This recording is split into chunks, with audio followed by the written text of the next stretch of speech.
Daniel Harper had always relied on low-key luck until the wilderness tour market collapsed, leaving him penniless and restless. When an email from Evelyn Blackwell offered 6 months of solitude in the mountains of Montana for an indecent salary, he clicked accept before his doubts sobered. The rules sounded eccentric: arrive alone, never cross the property line, communicate only by a weekly email. Half of the money arrived within minutes, enough to fill every financial hole in his Idaho life. The 2-day drive north ended on a scarred forestry track. Cell signal died long before Kalispell. In the last Outfitters store the cashier squinted at the map. Blackwell sector. Caretaker turnover never stops. Then he disappeared into the stockroom, leaving Daniel with an armload of ammo and doubt. The lodge itself rose like a catalog dream: timber walls, glass gables, a veranda staring into a sea of firs. Inside, waxed oak, brushed steel, a blue binder titled Caretaker's Manual and a card, * keep the perimeter. Reports every Tuesday, 1900 hours Greenwich Mean Time. E.B. *. 9 nights of routine ended when Harper woke to a silence so thick it roared. Snow around the house carried footprints, half a meter long, with 5 clawed toes. The line circled the lodge in a perfect ring. When provisions dwindled, he drove to Coram. Every stranger greeted him by name. "You're back early, Mr. Harper, usual coffee." He panicked. It was his first visit. Worse, the wall calendar read 22 January. His own journal showed 12 January. 10 days were missing. Old newspapers in the tiny library exposed a horrific pattern: every 7 years a Blackwell caretaker vanished in late October.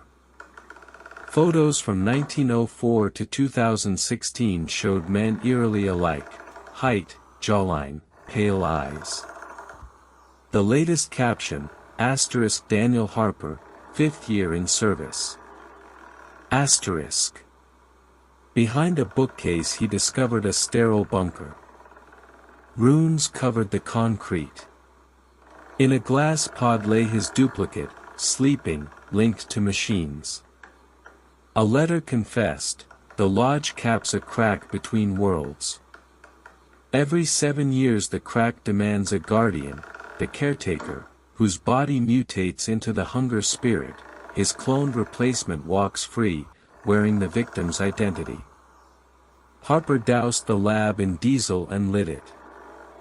Outside, the former guardian, an antler-skulled giant, shrieked. Bullets splintered bone but did not slow it. Daniel fled, yet every forest road looped back to the house. Runic markers forged an invisible cage.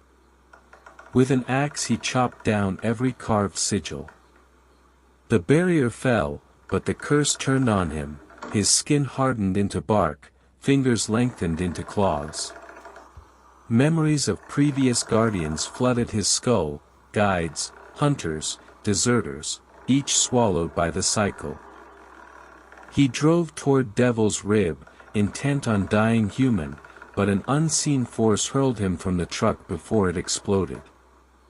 On the canyon floor he rose 10 feet tall, crowned with twisted horns. Human thoughts flaked away like ash. Far off, the lights of Coram pulsed like warm blood. In Chicago, Evelyn Blackwell examined new resumes. "Find someone solitary, debt-ridden," she told her assistant. Outside the glass tower, a fragile reflection of antlers shivered and vanished. The mechanism was ready for another turn of the wheel. Thumbs up if you believe raptors and wild rivers deserve protection. Like, subscribe, and share. Bell turn on notifications so you don't miss the next story in this series. Disclaimer: this is a fictional narrative. No animals were harmed. We support legal, ethical hunting and conservation. Poaching is a crime.